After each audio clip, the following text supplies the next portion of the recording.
2-4 दिवसांपूर्वी हजारो कोटी रुपयांचे ड्रग्ज पुणे पोलिसांनी पकडले. त्यानंतर रविवारी सकाळी ARAI टेकडीवर 2 मुली नशेच्या अवस्थेत आढळून आल्या. त्यांचा एक व्हिडिओ देखील प्रचंड व्हायरल झाला आहे. त्यामुळे पुन्हा एकदा टेकडीवरील सुरक्षा व्यवस्थेचा प्रश्न ऐरणीवर आला आहे.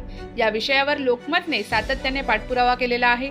टेकडीवर सायंकाळ नंतर अनेक जण दारू पितात आणि गोंधळ घालतात. यावर आता पोलीस आणि वन विभागाने कठोर पावले उचलणे आवश्यक बनले आहे.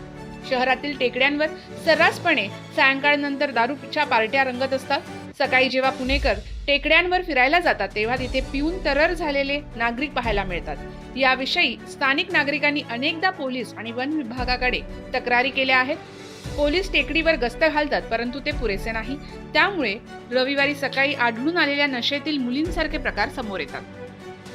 आता टेकड्याही दारू पिण्याचे अड्डे बनले आहेत असेच म्हणावे लागत आहे. रविवारी सकाळी पिट्याभाई उर्फ रमेश परदेशी हे अभिनेते ARAI टेकडीवर फिरायला गेले होते. तेव्हा त्यांना एका ठिकाणी 2 नशेत धुंद असलेल्या मुली आढळून आल्या.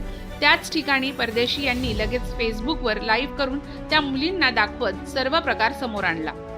त्यांनी पुण्यातील ड्रगबाबतही भाष्य केले. त्यानंतर पुण्यातील तरुणाई अशा प्रकारे जर दारू पिऊन नशा करून टेकड्यांवर पडत असेल तर त्याला जबाबदार कोण आहे असा सवालही त्यांनी उपस्थित केला.